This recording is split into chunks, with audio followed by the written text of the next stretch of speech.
there are 8 of those statements that God says that people make. И в этой книге есть 8 утверждений, которые по словам Бога люди делают. And then God answers those statements. И Бог отвечает на все эти утверждения. So I thought it might be helpful to take a look at them this morning. И я думаю, было бы полезно нам сегодня пройти через все то, что люди говорили тогда Богу. And I find it interesting that Malachi really sums up everything that the other prophets have talked about. И интересно, что Малахия, вот я это нахожу интересным, что Малахия суммирует, по сути, все то, о чем говорили другие пророки. So he gives one last warning to the people. Он дает людям одно последнее предупреждение. And then prophecy and prophets will be silent for 400 years. И потом пророчество и пророки замолкнут на 400 лет. And the next prophet is. И следующий пророк это John the Baptist. And isn't it interesting that Malachi talks about John the Baptist? И не интересно ли то, что Малахия говорит про Иоанна Крестителя? In chapter 3. Yeah. 3 and Verse 5. И в 4 главе что говорится? Okay. Let's look at Malachi 1:2. Read that. И давайте посмотрим 1-2. Yes? Well, let's read 2 through 5. Давайте посмотрим первую главу, стихи 2, 3 и 5. 2, 3, 4, 5? 2, 3, 4, and 5. Да, стихи в первой главе с 2 по 5. Я вас покохав, говорить Господь, а ви кажете, як ти нас покохав? Чи ж не брат Ісав Якову? Каже Господь, а я Якова був покохав, а Ісава зненавидів, і зробив його горі спустошення, а спадок його для шикарних пустинних. Коли скаже Едом, ми зруйновані, та знову збудуємо руїни, то так промовляє Господь Саваоф. Вони побудують, а я розвалю. І захвати їх будуть, країна безбожності. І народ, на якому навіки розгнівався Господь. І ваші очі побачать це, і ви скажете, стане великий Господь, понад границю Ізраїля. So God says He has loved them, and then they say, "How have you loved us?" И Бог говорит, я возлюбил вас. Они говорят, а как это так? В чем ты явил любовь к нам? And That's the way the people oftentimes think now. yes, Да. exactly. And God's great love for Jacob, He gave him the covenant. Но Бог проявил великую любовь к Иакову, Он дал ему завет. The Abrahamic covenant is given to Abraham, Isaac, and Jacob. И вот завет Авраама дан Аврааму, Исааку и Иакову, передан всем троим. So God has loved Jacob. He gave him this И covenant. Бог возлюбил Иакова и показал это тем, что подтвердил вот этот завет с ним. And it wasn't given to Esau. И завет не был заключен с Исавом. Still, Esau could have loved God and obeyed Him. И, конечно же, Исав тоже мог любить Бога и повиноваться ему. But he didn't, and he went. In fact, he Но он не стал. fought against God to an extreme. И стал. He fought against or ignored Да, God. да, и Исав боролся с Богом просто до самой крайней степени. So Edom has a whole book given to. Исав. So, Esau. You talk about Esau who've been fighting with God. Yeah, Да, Исав. speaking Esau as representing all of his descendants. Когда мы говорим про Исава, мы еще подразумеваем всех его потомков, Едом и всю вот эту вот компанию, да? Да, я тоже про ангела вспомнила, думаю, это же Галаков.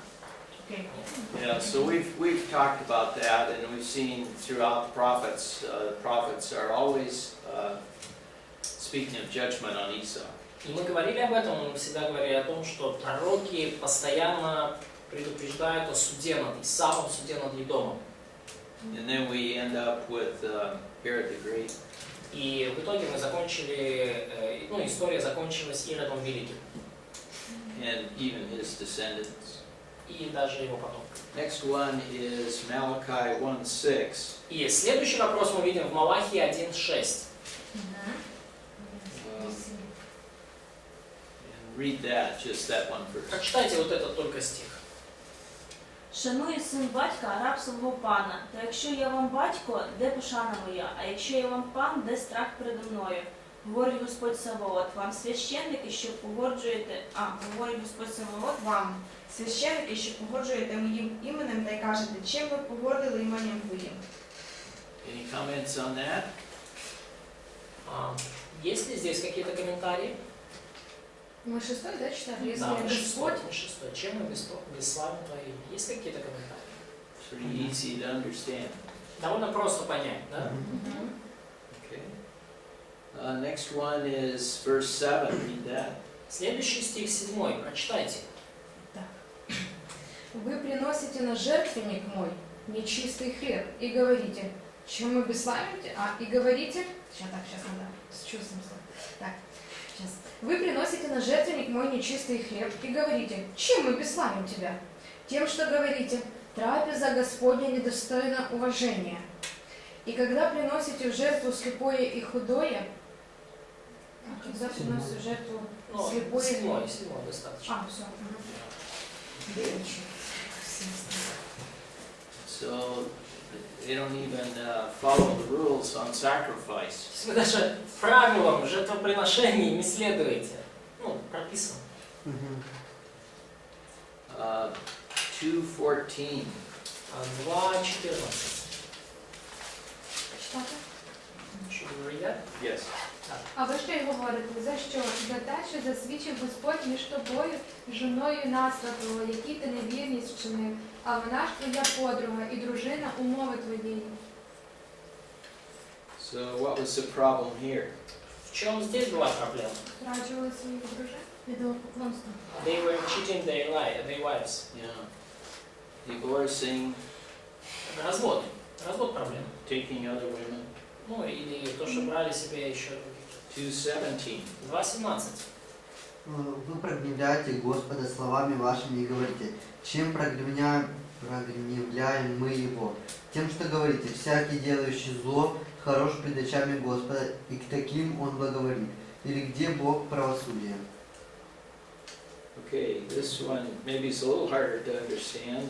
Этот, может быть, стих чуть-чуть труднее понять. What are they saying? Что они здесь говорят? Ситуацию просто какую я вспомнила. Один раз мы проповедовали одной, чародейке, колдунье. Она сказала, меня батюшка благословил на это дело. Once they've been talking, Christians from Baptist Church been talking with a witch, the lady who practiced witchcraft, and she said the priest in Orthodox Church blessed me to do these things. Okay. Я сразу вот эту ситуацию вспомнила. Я могу написать? So it just her comment that she in this passage reminded her about this situation. Okay. Because that's evil, and somebody must have been thinking that it was good. Потому что это зло, но кому-то взбрело в голову, что это добро. And then they say, well, if it's evil, why hasn't God disciplined me? И они говорят, если это зло, почему же Бог меня не накажет? It's all right. Все нормально. Let's see, 3:7. Давайте посмотрим 3:7. Со дней отцов ваших вы отступили от уставов моих и не соблюдаете их. Обратитесь ко мне, и я обращусь к вам, говорит Господь Саваоф. Вы скажете, как нам обратиться? Okay, what's this saying? Что здесь говорится? Maybe we need to read the rest of the context. Let's read through 12. Давайте до 12 прочитаем, чтобы весь контекст понять. Можно ли человеку обкрадывать Бога? А вы обкрадываете меня. Скажете, чем обкрадываем мы тебя? Десятиной и приношениями. Проклятием вы прокляты, потому что вы, весь народ, обкрадываете меня. Принесите все десятины в дом хранилища, чтобы в доме моем была пища. И хотя бы в этом испытайте меня, говорит Господь Саваоф. Не открою ли я для вас отверстий небесных и не залью ли на вас благословение до избытка? Я для вас запрещу пожирающим истреблять у вас плоды земные, и виноградная лоза на поле у вас не лишится плодов своих, говорит Господь Саваоф. И блаженными называть будут вас все народы, потому что вы будете землей вожделенной, говорит Господь Саваоф. Yeah, so first in 7, he asks them to return to him. И сначала в 7 стихе он говорит им: обратитесь ко мне. So that's pretty general. Ну, это такой довольно общий призыв. Да? Says, you've not kept my statutes. Он говорит, что вы не соблюдаете уставы мои. Then he gives a specific example in 8 through 12. И потом с 8 по 12 стих он приводит им конкретный пример. So what was the requirement for a tithe? Do you remember? Какие были требования в отношении десятин? Помните ли вы? Там 3 вида десятин. Three kinds of tithing. Okay. And so the 2 of them are each year, and 1 is every 3rd year. Две из них ежегодно и одна каждые 3 года. Вдов они этим содержали, сирот, So that was for widows, for orphans. на храм, священники, то есть они, как это была как социальная помощь народу, кто не имел денег, и уже не могли. Там было несколько видов. Ну да. So that was kind of social help to people, to those who were poor and helpless. So they haven't done it. They've Но они этого не делали. Какие бы ни были требования, они их все равно не делали. Ну, ми це саме робимо, платячи в пенсійний фонд, так? So are we doing the same thing by paying to the special government retirement fund? Well, God chose Israel as his nation. И Бог избрал Израиль как свой народ.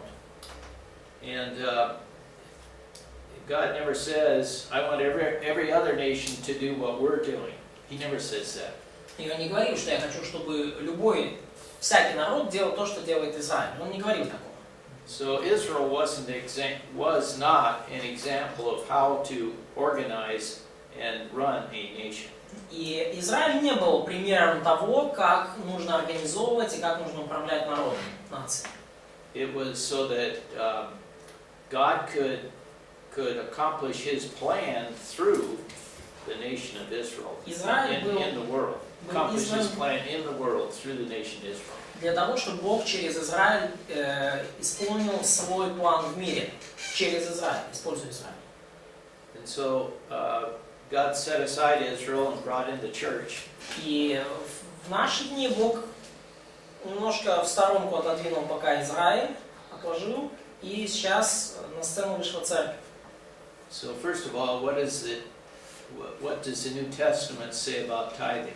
Во-первых, что говорит о десятинах Новый Завет? Nothing. Ничего. But it talks about giving free will offerings. Но говорится много о том, чтобы давать добровольные приношения, пожертвования. And that's done through the church. И это происходит через церковь. And part of what the church does is take care of their own people. И частью забот церкви является заботиться о своих собственных людях. So in the New Testament, we're told to take care of the poor and the people that have needs. И в Новом Завете нам повелено заботиться о бедных, о нуждающихся. But there's nothing that says that the government should do that. Но нигде не сказано, что этим должно заниматься правительство. So governments have assumed that, they've taken that responsibility on themselves. То есть правительство, оно это как бы приняло по умолчанию, они взяли на себя эту ответственность. And all I can talk about is the U.S. government. They do a very poor job of it. И все, что я могу сказать, это то, что американское правительство очень слабенько справляется вот с обязанностями по пенсионному обеспечению. But we're told to pay our taxes. Но нам сказано платить наши налоги. And the context for that was when the Roman government was running things. И это все было сказано в контексте, когда римляне руководили Израилем и миром. they did a lot of bad things with their taxes. И они со своими налогами много нехороших вещей делали. But yet, we're told to pay our taxes. Но все равно нам повелено платить налоги. So I don't know whether that answers your question. Не знаю, ответил ли я на ваш вопрос этим. You can re-ask it. Вы можете переспросить его. Галя, ответил преподаватель на вопрос? А где нам повелено? Це було риторичне питання. It was a rhetorical question, Ні, але дякую. but thank you. А где нам повелено? Где мы можем увидеть то, что мы должны это делать? Что, налоги платить? Да, да. So, where could we read the commandments about taxes? About paying taxes. Про налоги? Is that what you're asking? 13 глава Римлянам. Кесарю, кесарю. Well, Jesus says, give to Caesar what is due to Caesar. Иисус сказал, кесарю отдавайте то, что кесарю. And then we're told to obey the government authorities. И также нам повелено, вообще в целом, повиноваться правительству, повиноваться властям. Про кесарю, это Матфея 22-21. Ну и в других местах, понятно. Those are the passages that I would go to. Вот это вот отрывки, к которым я бы обратился. In Romans, you mean? In Romans and in Hebrews. В Римлянам нам повелено повиноваться властям, в Евреям повелено, тоже 13, кажется, глава. So in Romans, it would be Romans 13. Римлянам, конечно же, 13, вы все знаете. And I just go to Christ's statement, give to Caesar what is Caesar's and to God what is God's. Я бы просто даже проще в плане налогов просто процитировать Иисуса, Матфея 22-21, кесарю кесарева, Богу Божию. I think the last one is Malachi 3:13. И last question, yes? Yeah. Да, и последний вопрос, да, он находится в Малахии 3:13. Последний вопрос, последнее утверждение людей о Боге, которое никуда не годится. Прочитайте тот 13. Read 13 through 15. С 13 по 15 прочитайте кто-то. Дерзостно передо мной слова ваши, говорит Господь. Вы скажете, что мы говорим против Тебя. Вы говорите счетно служение Богу, и что пользы, что мы соблюдали постановлению Его и ходили в печальной одежде перед лицом Господа Саваофа. И ныне мы считаем надменных счастливыми, лучше устраивают себя делающие беззаконие и ходят, искушают Бога, но остаются целы.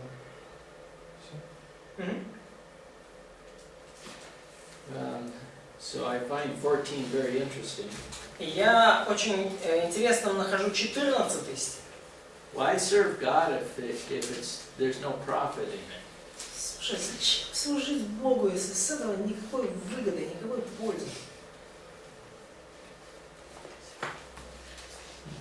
So they miss the point. И вот в этом, да, все как бы их утверждение. Okay.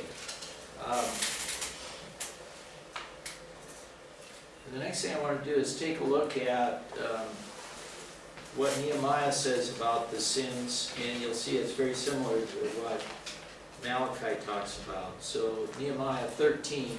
И что следующее, о чем мы поговорим, это то, что Неемия говорит о грехах, и мы видим, что грехи, на самом деле, практически те же самые, что в Малахии. Неемия 13 глава. Nehemiah was ministering at the same time as Malachi was. Неемия служил в то же самое время, что и Малахия. So let's read 13. Давайте прочитаем 13 главу Неемии. 1 through 3. С 1 по 3 стих. тот день читано было из книги Моисеевой вслух народа и найдено написанное в ней. Аммонитянин и моавитянин не может войти в общество Божие вовеки, потому что они не встретили сынов Израиля с хлебом и водой и наняли против него Валаама, чтобы проклясть его. Но Бог наш обратил проклятие в благословение. Услышав этот закон, они отделили все иноплеменное от Израиля. Okay.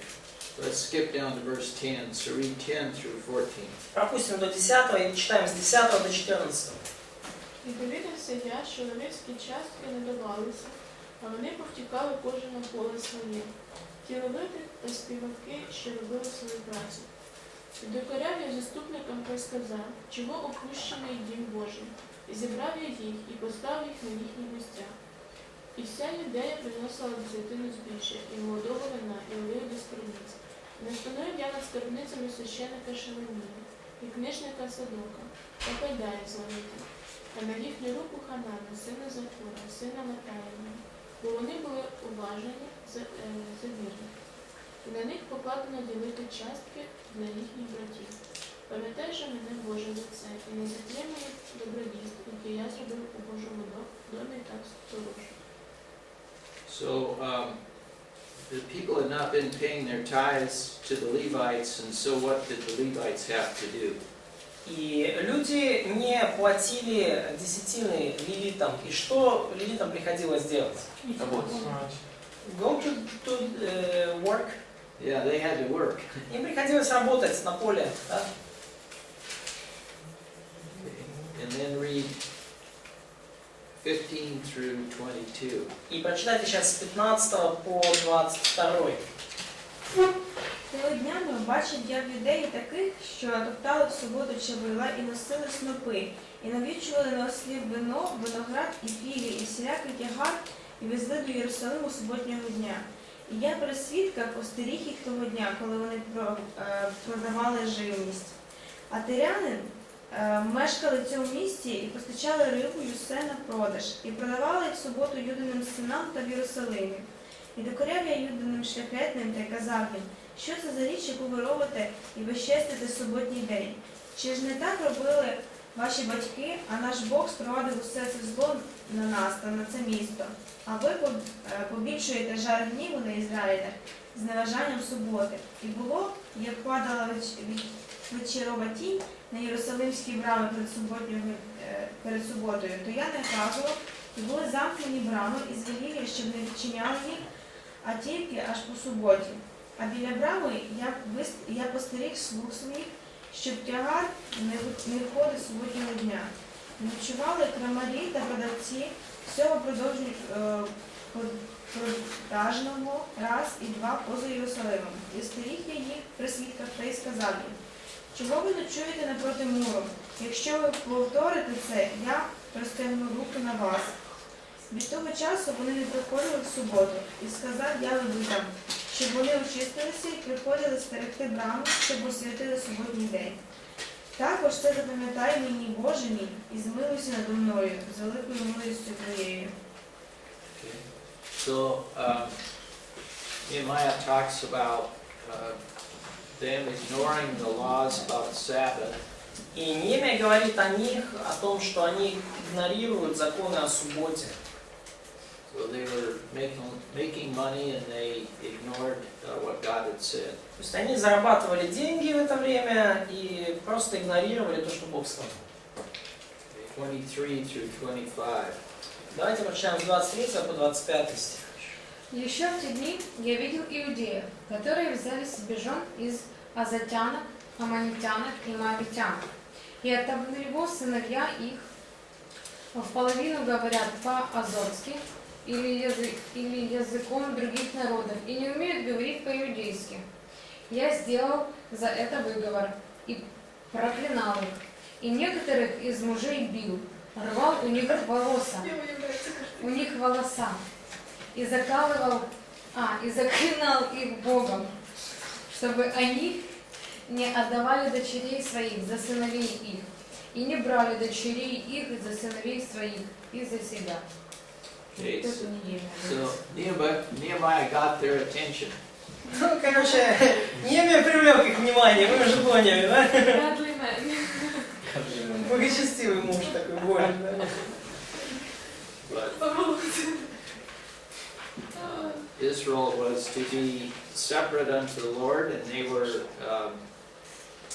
marrying these other women, and the other women were bringing their gods, and it was influencing the children. И Израиль должен был отделить себя для Бога, но они женились на этих иноплеменных женщинах, а те женщины притаскивали своих богов, учили им своих детей. Okay. So same kinds of problems is what Malachi was Те mentioning. же самые проблемы, о которых упоминает Малахий. Okay, now I'd like to deal with the prophecies of John the Baptist. Ну, теперь я хотел бы перейти к пророчествам об Иоанне Крестителе. So, Можно вопрос? Question. okay. Те священники, которые служили уже в то время, ну вот Неемия, Малахии, они, то есть, были лучше, чем те вот лжепророки, которых мы читали в предыдущих? The priests who served in the times of Malachi or Nehemiah, had they been better than the priests or false shepherds who we mentioned in earlier books? Were they better? Yeah, were they better? The priests probably were better during the times of Ezra and Nehemiah because they were brought back to the Word of God and were reading the Word of God. Священники, наверное, все же лучше были во времена Ездра и Неемии, потому что они снова были приведены к Слову Божьему, они читали Слово Божье. But then they would just like the people, they would stop reading the Word of God and worshiping Him. Но потом, точно так же, как и народ, они перестали читать Слово Божье, перестали поклоняться Богу. То есть какое-то время маленькое было. So, but there was a short time of kind of revival. Yeah. Да, ну было маленькое, это короткое такое время пробуждения. Yeah, and there was a great revival. It was really wonderful. Ну и, кстати, было большое пробуждение, это было чудесно. Было. А что именно? In times of Israel, you mean? In times of Ezra. Во времена Ездры. Читал? Да, да. Я просто хотел уточнить. Remember that? Помнишь? Да. Yeah. Okay.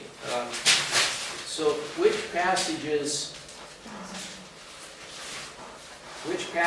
do we go to talk about Malachi's prophecy of John the Baptist? Какие стихи мы используем, говоря о пророчестве Малахии про Иоанна Крестителя? 3:1.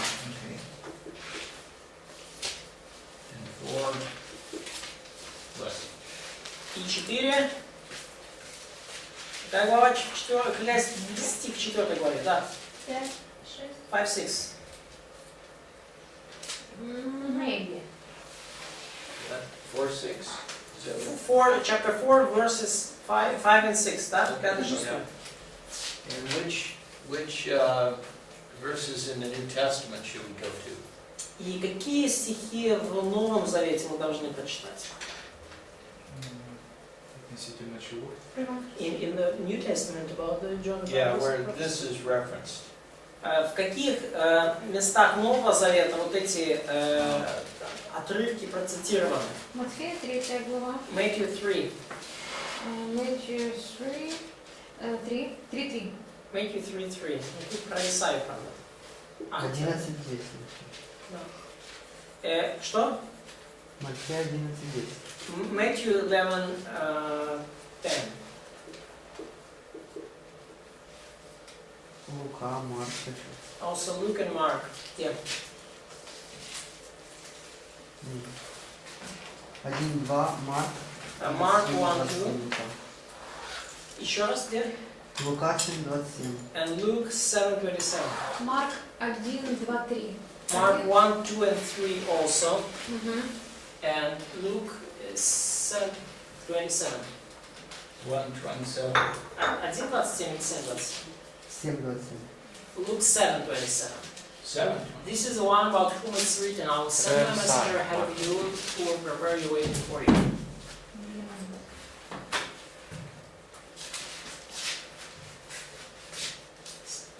Марк это А вопрос Исаия. цитируется или упоминается, Андрей? Ну, слово упоминается. Упоминается, And in Luke 1:17. И Луки 1:17.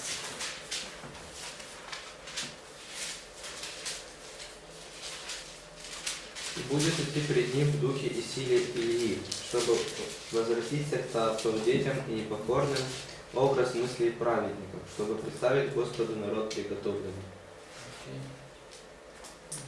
And so that one says, what about Elijah? И что в Луки 1:17 говорится про Илию? Дух и силе. So he will go on before the Lord in the spirit and power of Elijah. Okay. The spirit and power of Elijah, so that's important. То есть в духе и силе Илии, это важно.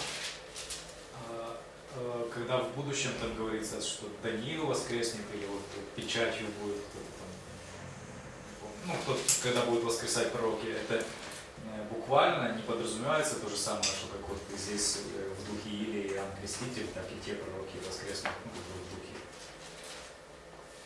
When it's written in Daniel about resurrection of dead, of prophets, of saints, etc.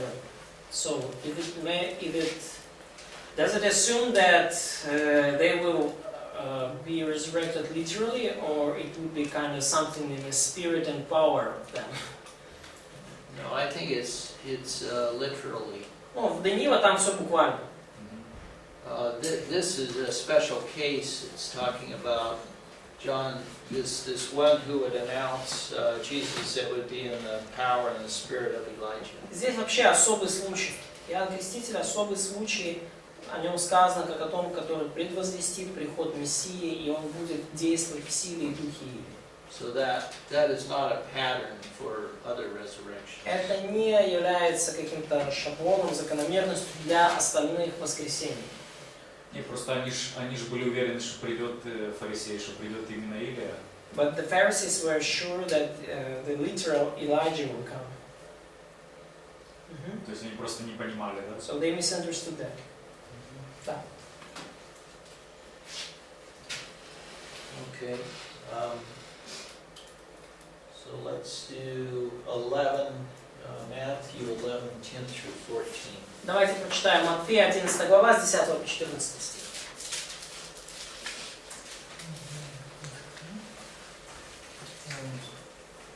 Ибо он тот, о котором написано: вот я посылаю ангела моего перед лицом твоим, который приготовит путь твой пред тобой. Истинно говорю вам, и рожденных женщин не наставал больше Иоанна Крестителя, но меньший в Царстве Небесном больше его.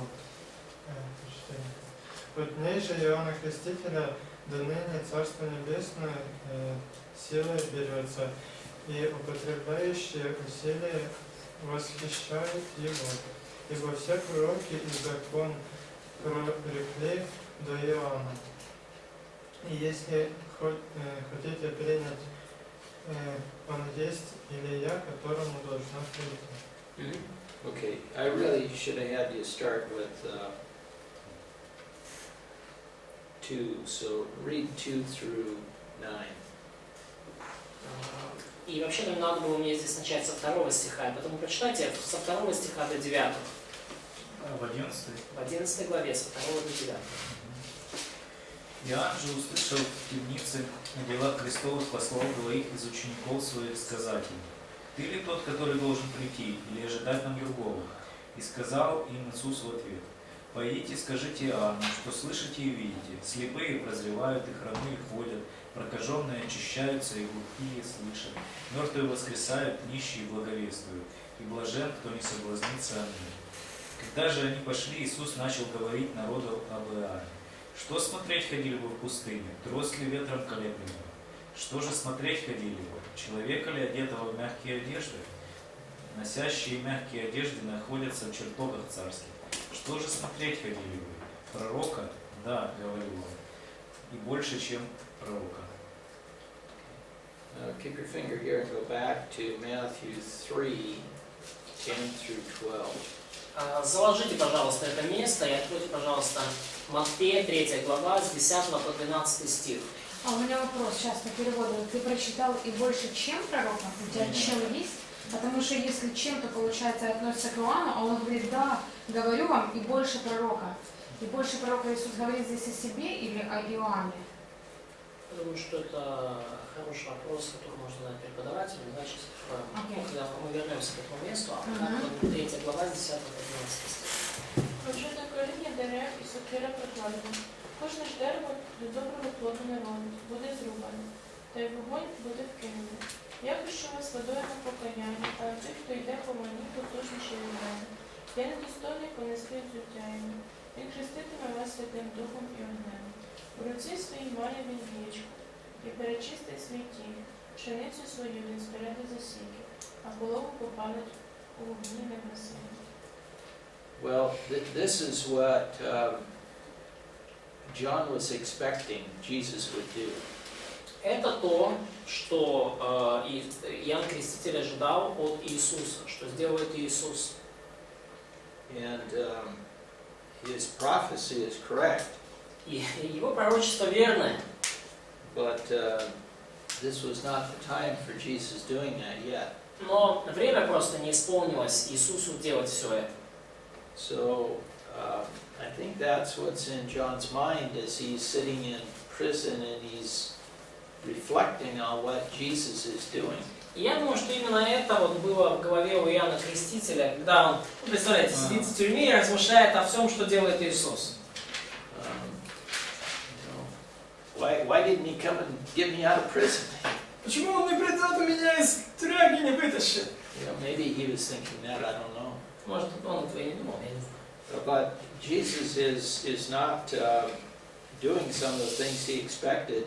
Но Иисус не делает некоторые из тех, вещей, которые Иоанн Креститель ожидал, что он будет делать. So what did Jesus tell John's disciples to go back to him and tell him? И что сказал Иисус, чтобы ученики Иоанна передали ему? Что Иисус попросил передать Иоанну через учеников? В 11 главе. Скажите, что видите, что слышите. Let's go and tell what you see. Signs. And the one who will not fall away on account of me is blessed. Okay, what were the things they were supposed to report? Что они должны были ему передать конкретно? 5 стих. Сліпі прозрівають, криві ходять, стають чистими в розваженні, чують глухі, померлі встають, а Бог возвращається за мною. The blind receive sight, the lame walk, those who have leprosy are cured, the deaf hear, the dead are raised, and the good news is preached to the poor. Это то, что ветхозаветные пророки. Исайя 35. Think that Old Testament prophets prophesied about Jesus, from which Isaiah prophesied specifically. Isaiah, Yes. 35:5. Isaiah 35:5. There's several places in Isaiah where it talks about the Messiah doing these things. Да, и есть несколько мест, и в Исаии в том числе, где вот сказано о Мессии, что он все эти вещи будет делать. So, and of course this is the time frame to do those things. И, конечно, это как раз то время, когда он будет делать все эти вещи. So then he talks about John the Baptist after that. И после этого Иисус говорит про Иоанна Крестителя. And he commends him. И он повелевает ему. 13 or 11, truly I say to you, among those born of women, there has not arisen anyone greater than John the Baptist. He commends or commends. No, he comments. Да, и он, простите, он не повелевает, он комментирует жизнь Иоанна Крестителя. И он говорит, что из рожденных женами не восставал больше Иоанна Крестителя. And then 14, read that again. И в 14 стихе прочитайте снова то, что Иисус говорит про Иоанна.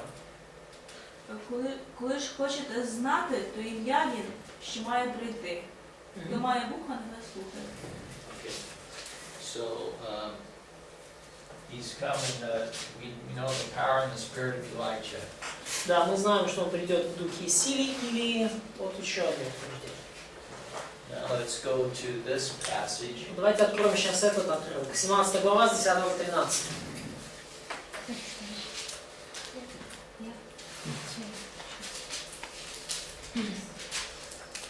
Let's see. Читаю, да? Just a minute. И спросили его ученики его: как же книжники говорят, что Илии надлежит прийти прежде? Иисус сказал им ответ: правда, Илия должен прийти прежде и устроить все. Но говорю вам, что Илия уже пришел, и не узнали его, а поступили с ним, как хотели. Так и Сын Человеческий пострадает от них. Тогда ученики поняли, что он говорит им об Иоанне Крестителе. So this is interesting. In verse 11, what is the tense? И интересно, да, в 11 стихе какое время? Будущее. Future tense. Future tense. And in 12, Но в 12 какое время? Прошедшее. Past. past tense, he already came. Уже пришел. And they did not recognize him, but did to him whatever they wished. What did they wish? И не узнали его, а поступили с ним как хотели. А как они хотели с ним поступить? To kill him. And they did. И они убили. Okay? And then read the next phrase. И прочитайте дальше следующую фразу. Сын Человеческий пострадает от них также. Okay? So that's, of course, Christ also is going to be killed. Ну и мы знаем, что Христос, конечно же, также будет убит. Now read verse 13. Прочитайте стих 13.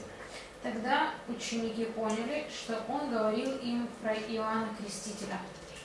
So they understood the first part, but not the second part. То есть первую часть они поняли, вот вторую как-то не дошло.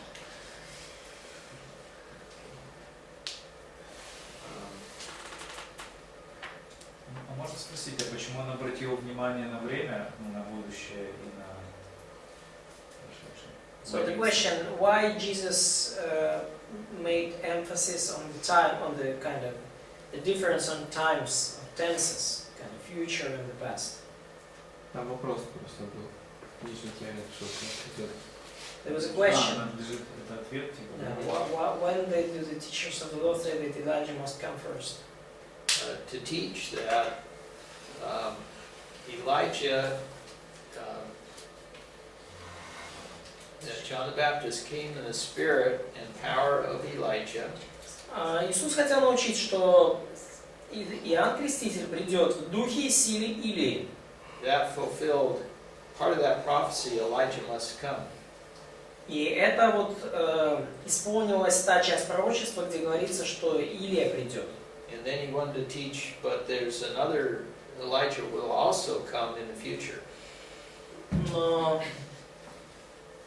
Elijah will also come in the future. Но также он учит тому, что Jesus teaching that Elijah will come in the future. Yeah. Иисус также учит нас тому, что Илия еще придет в будущем. And will restore all things. И все устроит. That's speaking of the millennium when Christ comes to restore all things. So И здесь говорится о тысячелетнем царстве, когда Христос придет, чтобы все устроить. А вопрос, придет Илия или опять в духе Иоанн придет? So will Elijah come in millennium, or again someone in his spirit and power? well, this is talking about Christ. Ну, здесь говорится о Христе, Because he says so. потому что он так говорит. Yeah. То есть вот это в будущем Илия — это Христос. So the future Elijah is Christ. Yes. Да.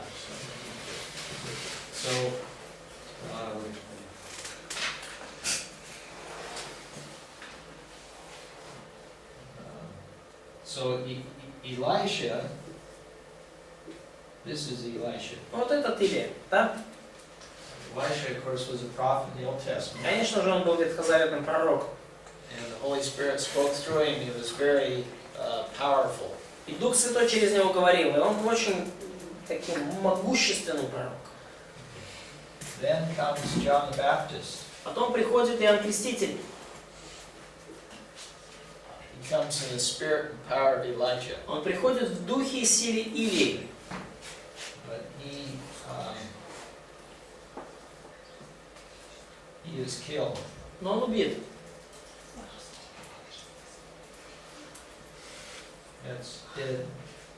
It's his head cut off.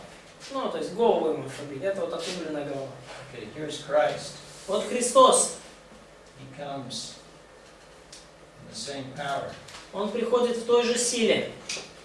And he has the same thing happen to him. И с ним то же самое случается. He's going to come again in the future. Но он придет снова в будущем. In the power of Elijah. В силе Илии. And restore all things. И все устроит, и восстановит. А можно еще теперь вопрос? Вот в Малахии в 4 главе, в 5 стихе. One more question. Malachi 4:5. Ну, там ли не говорится вот Христе, который придет в духе Илии? It's not written. It seems like it's not written about Jesus who will come in spirit and power of Elijah. Там просто написано перед наступлением Дня Господнего, великого и страшного. It's written about the prophet Elijah who will come before the great and dreadful day of the Lord. Verse 6 says he. Стих 6 говорит он. And then Luke 1:17 says that's John the Baptist.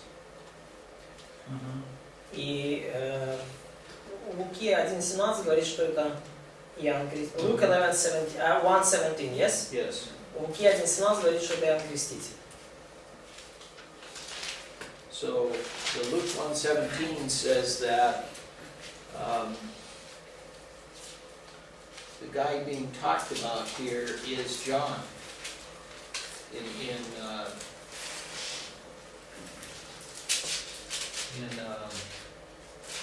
this passage, says this equals him, right? То есть Луки 1:17 говорит, что вот человек, о котором здесь говорится, в Малахии 4:5-6, это Иоанн Креститель. So that's why it's not literally Elijah, it's somebody in the power and spirit of Elijah. И вот почему мы считаем, что это не Илия буквально, а некто в духе и силе Илии. And then Christ clarifies it further and says that, well, he did come. И Иисус позже это проясняет и говорит, так он же пришел. And he will come. Но он придет еще раз. В день Господень великий и страшный.